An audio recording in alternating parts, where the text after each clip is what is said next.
Ang pelikulang ito ay tungkol sa isang batang lalaki mula sa Ukraine na nagngangalang Vitko.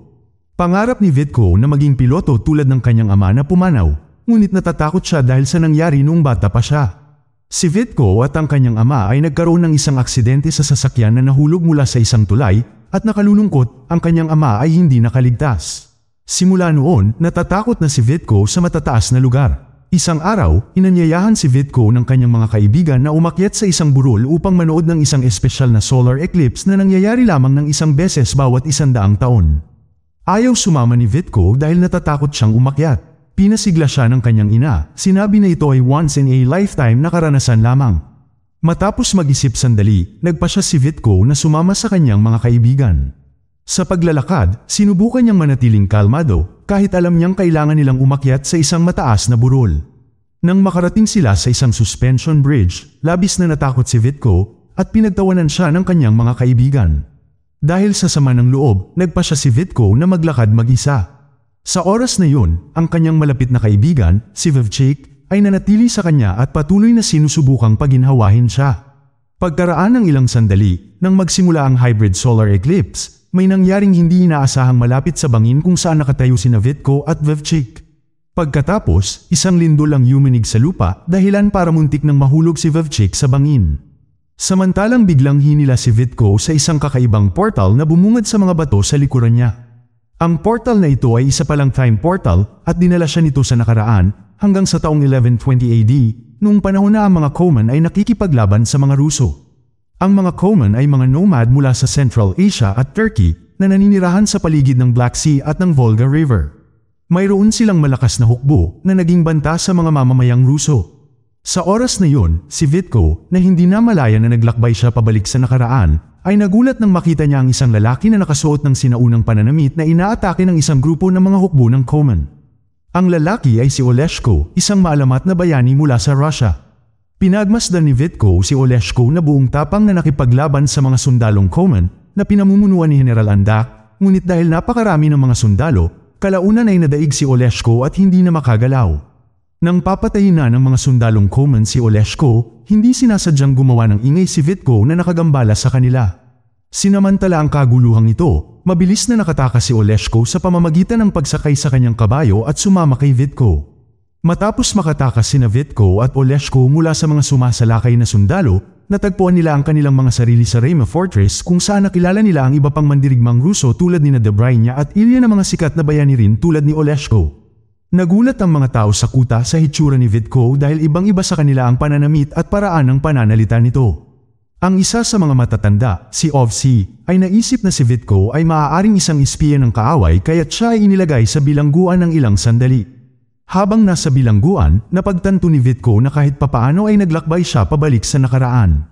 Mas lumala ang mga bagay nang sabihin sa kanya ng isang Rusong babae na nagngangalang Olenka na hindi siya pakakawalan hanggat hindi siya nahaharap sa parusa sa lawa. Kasama sa parusang ito ang paglilitis sa isang lawa na pinaniniwala ang pinamumunuan ng Diyos na si Veles, isang pag-anong Diyos na kumokontrol sa lupa, tubig, at mundo ng kadiliman. Naisip ng mga tao na kung tunay na espiya si Vitko, direktang parurusahan siya ng Diyos na si Veles. Ngunit nang itapon si Vitko pabalik sa lupain nang hindi nasaktan, napagtanto ng lahat na hindi siya isang espiya. Pagkatapos ay ipinaliwanag ni Vitko na siya ay mula sa hinaharap. Noong una, walang naniniwala sa kanya. Ngunit nang ipakita niya sa kanila ang isang loudspeaker na hindi pa nila nakikita noon, sa wakas ay natanggap na nila na nagsasabi siya ng totoo. Di nagtagal, nanatili si Vitko sa kuta sa bahay ni Milanka na nakatatandang kapatid ni Debrainya. Sa kanyang panahon doon, maraming natutunan si Vitko tungkol sa kultura ng mga Ruso. Tinanong din niya si Ovsi kung kailan mangyayari ang susunod na solar eclipse, umaasa na makakatulong ito sa kanya na makabalik sa kanyang sariling panahon. Gayunpaman, hindi alam ni Ovsi ang sagot dahil hindi siya dalubhasa sa astrolohiya, kaya iminungkahi niya na hanapin ni Vitko ang isang tao. Bago simulan ng kanyang paglalakbay upang makahanap ng isang taong nakakaalam tungkol sa mga bituin, nakatanggap si Vitko ng pagsasanay mula kay Oleshko kung paano gumamit ng espada at sumakay ng kabayo. Sa loob lamang ng ilang araw, mabilis niyang natutunan ang mga kasanayang itinuro sa kanya ni Oleshko. Samantala, napansin ng isang shaman mula sa Koman Nation ang presensya ni Vitko. Ang salamangkero ay naghihintay kay Vitko dahil ipinakita ng kanyang mahika na matutulungan ni Vitko si Andak na makamit ang kanyang pangarap na maging pinuno ng mundo. Upang mahanap si Vitko, nagpadala ang shaman ng daan-daang uwak upang maghanap sa iba't ibang lugar. Kasabay nito, hindi sinasadyang nakita ni Vitko si Olenka na naghahanap ng mga kabute sa kagubatan. Doon ay hiniling niya kay Olenka na samahan siya sa paghahanap ng isang astrologist upang malaman niya kung paano bumalik sa hinaharap.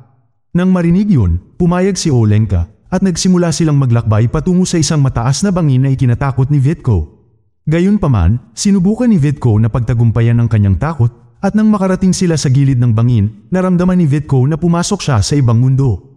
Nakatanggap siya ng senyales na kailangan niyang hanapin ng Purin Stone na siyang susi sa pagbubukas ng portal pabalik sa hinaharap. Bagaman hindi madali, nagpasya sina Vitko at Olenka na hanapin ang bato sa Stork Village na tumutugma sa paglalarawan na narinig ni Vitko. Mabilis silang tumungo sa nayon na hindi kalayuan sa kuta. Gayunpaman, hindi nila namamalayan na pinagmamasdan sila ng shaman sa pamamagitan ng mga uwak sa kagubatan. Nang dumating sina Vitko at Olenka sa nayon ng Bungo, sa wakas ay natagpuan nila ang Purin Stone na kanilang hinahanap. Gayunpaman, hindi nagtagal, sinalakay ng mga sundalong Coman ang nayon, pinatay ang mga taga-nayon at sinunog ang kanilang mga tahanan. Sa panahon ng pag-atake, nahuli sina Vitko at Olenka. Balik tayo sa fortress ng Russo, nakita ng isang sundalo ang sunog sa Bungo Village at mabilis na pinatunog ang alarma. Naging dahilan ito upang magmadali ang tatlong kabalyerong Russo sa nayon. Sa kanilang paglalakbay, ang mga sundalong Russo ay tinambangan ng kalaban, ngunit nagtagumpay sina Ilya at Dobrynya na talunin sila at iligtas sina Vitko at Olenka. Lumalabas na ang nabigong pag-atake ay nagpagalit kay Andak at inilabas niya ang kanyang pagkadismaya sa shaman. Pagkatapos ay humingi ang shaman kay Andak ng isa pang pagkakataon para patunayan na kaya niyang makuha si Vitko at makuha ang Purin Stone. Samantala, nakatayo si Vitko sa isang bangin na pinaniniwala ang portal gate. Sinubukan niyang ilagay ang Purin Stone sa isang butas na tila palaisipan, ngunit hindi ito gumana. Pagkatapos ay iminungkahi ni Ovsi na ang bato ay kailangang punuin ng enerhiya mula sa kidlat. Dahil dito, hinimok ni Ovsi si Vitko na pumunta sa isang mataas na bangin, kahit na natatakot si Vitko dahil sa kanyang takot sa taas. Patuloy na hinikayat ni Ovsi si Vitko hanggang sa wakas ay nagkaroon siya ng lakas ng loob na umakyat sa bangin at harapin ang kanyang takot. Nang marating ni Vitko at Ovsi ang tuktok ng bangin, isang kidlat ang tumama sa batong Terran na naging dahilan upang mahulog ito sa harap ng bakal na kulungan ni Terran. Si Terran ay ikinulong ng mga Russo dahil marami siyang nagawang krimen. Nang makita ni Terran ang Purin Stone, ginamit niya ito upang makatakas sa kulungan at bumalik sa kanyang kapatid na si Andak. Kahit na nakatakas si Terran, hindi natuwa si Andak na makita siya. Gayunpaman, ang pagbabalik ni Terran ay naging magandang balita para sa shaman dahil natagpuan niya ang Purin Stone sa bag ni Terran. Sa batong ito, naniniwala si Andak na makakamit niya ang kanyang pangarap na masakop ang mundo. Di nagtagal, mabilis na nagsimula ang shaman ng isang ritual upang matupad ang pangarap ni Andak. Ngunit hindi niya ganap na magamit ang bato dahil kailangan itong palakasin ng isang espesyal na tao, at ang taong yun ay si Vitko. Nang mapagtanto ito, agad na inutusan ni Andak ang kanyang mga sundalo na hulihin si Vitko. Balik tayo sa kuta, ang iba ay nag-aalala tungkol sa pagtakas ni Terran at sa nawawalang Purin Stone. Hinala ni Ovsi na kinuha ni Terran ang bato. Si Vitko, na determinadong ibalik ang bato, ay nagtanong kung saan nakatira ang mga Coman upang makuha niya ito. Ngunit dahil ang paglalakbay sa lupa patungo sa bansang Coman ay mahaba at mapanganib, iminungkahi ni Ovsi na gumamit si Vitko ng isang glider na kanyang ginawa. Pumayag si Vitko at tinulungan si Ovsi na tapusin ang pagdidisenyo ng glider. Isang araw, habang namumulot ng kahoy at mga sanga sina Ovsi at Olenka sa tabi ng ilog para gawin ang glider, bigla silang hinarap ng mga sundalong Coman. Bagamat sinubukan ni Ovsi na lumaban, ang kanyang matandang katawan ay hindi na kayanan ng mga sundalo, at siya ay bumagsak habang si Olenka ay dinukot ng mga Coman. Maya-maya, natagpuan ni Dobrynya si Ovsi na malubhang nasugatan at dinala siya pabalik sa kuta. Bago siya pumanaw, hiniling ni Ovsi sa mga kabalyero na iligtas si Olenka at binigyan si Vitko ng ilang payo na hinihimok siyang harapin ng lahat ng kanyang takot. Sa kampo ng Coman, ibinigay ng mga sundalo si Olenka kay Andak, nagkamali sa pag-aakalang siya si Vitko, habang si Andak, na alam na si Vitko ay isang batang lalaki, ay nagpasya na gamitin si Olenka bilang alay sa kanilang ritual. Bago isakripisyo si Olenka, narating ni Vitko ang kampo ng Coman. Agad siyang nahuli at tinanong kung paano i-activate ang Purin Stone. Doon, sinubukan ni Vitko na mag-isip sa maikling oras, umaasa na makakahanap ng paraan upang makatakas kasama si Olenka. Pagkatapos ay nagsindi si Vitko ng flare sa paligid ng mga sundalong Coleman upang lumikha ng usok at mahirapan silang makakita. Naghagis din siya ng paputok para takutin ang mga Coleman, dahilan para tumakas sa mga ito sa takot. Mabilis na ginamit ni Vitko at Olenka ang kaguluhan upang subukang makatakas mula kay Andak. Gayunpaman, matalino si Andak at napigilan ang kanilang pagtakas na humantong sa muling pagdakip sa kanilang dalawa ng mga Coleman. Si Olenka ay ginamit muli bilang isang hostage na pinilit si Vitko na buhayin ng Purin Stone. Nang walang ibang opsyon, si Vitko, na hindi alam kung paano gamitin ang bato, ay nagkunwaring pagaganahin niya ito upang iligtas si Olenka. Habang sinusubukan niyang alamin kung paano gumagana ang bato, kinausap ito ni Vitko at sa kanyang sorpresa, nagsimulang umilo ang bato kasama si Olenka. Nang makita ito, inutusan ni Andak si Tyran na patayin sina Vitko at Olenka. Handa si Tyran na sundin ang mga utos, ngunit nang mapagtanto niyang tinulungan siya ni Vitko noon, nagpasya siyang tulungan sina Vitko at Olenka. Dahil dito, nagalit si Andak at pinatay si Tyran dahil sa paglipat niya sa panig ni Vitko. Kinaumagahan, matapos makabalik sina Vitko at Olenka sa kuta, hindi inaasahang dumating si Andak kasama ang kanyang mga sundalo at mga halimaw na golem na kontrolado ng shaman upang salakayin ang fortress ng Russo. Nagulat ang mga Russo, ngunit mabilis na inayos ni Oleshko ang kanyang mga tropa upang ipagtanggol ang nayon laban sa mga golem. Sa kabila ng kanilang pagsisikap, napakalakas ng halimaw na golem para talunin. Matapang na nagpasya si Oleshko na haminin ng higanting nilalang sa isang tunggalian. Naiwasan niya ang ilang pag-atake ng golem ngunit kalaunan ay nataman siya at itinapon sa lawa.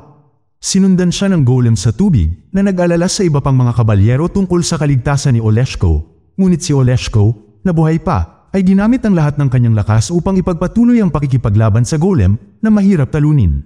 Sa panunood ng labanan, napagtanto ni Vitko na mapipigilan lamang ang golem kung mawawala ng kontrol ang shaman dito. Upang pagtagumpayan ang kanyang takot, sumakay si Vitko sa glider na dinisenyo ni Offsea at lumipad sa kinaroroonan ng shaman. Di nagtagal, mabilis niyang kinuha ang Purin Stone na nagpahintulot kay Oleshko na sirain ang golem at si Andak, na napagtanto na sinira ni Vitko ang kanyang plano, ay mabilis na pumunta sa mga bundok upang hanapin siya. Nang marating niya ang tuktok, hiniling ni Andak na ibalik ni Vitko ang Purin Stone, ngunit tumanggi si Vitko at itinapon ito sa ilog. Galit na galit, naghanda si Andak na salakayin si Vitko. Gayunpaman, lumitaw si Oleshko sa tamang oras at hinamon si Andak sa isang tunggalian. Matindi ang laban ng dalawa hanggang sa mawalan ng balanse si Andak malapit sa gilid ng bangin at nahulog. Matapos talunin ng kanyang kaaway, napansin ni Vitko na isang solar eclipse ang nangyayari, kaya mabilis siyang naghanda upang bumalik sa Gloomy Rock kung saan siya unang nakarating sa panahong yun. Nagpaalam siya kay Oleshko at pagkatapos ay sumakay sa kanyang kabayo hanggang sa kasalukuyan at iniligtas si Vivchik na malapit nang mahulog sa isang bangin. Dahil sa kanyang matapang na pagkilos ay napahanga ang kanyang mga kaibigan na pinuri siya. Makalipas ang isang taon, madalas na ginugugol ni Vitko ang kanyang libreng oras sa pag-aaral tungkol sa kasaysayan ng kanyang mga kaibigan, palaging inaalala si Olenka na madalas na bumibisita sa Gloomy Rock dahil namimiss niya si Vitko. Dito na nagtatapos ang pelikula. Kung nagustuhan mo ito, huwag kakalimutang pindutin ang like button. At kung hindi mo ito nagustuhan, pindutin ang dislike button ng 2 beses para lang makasigurado.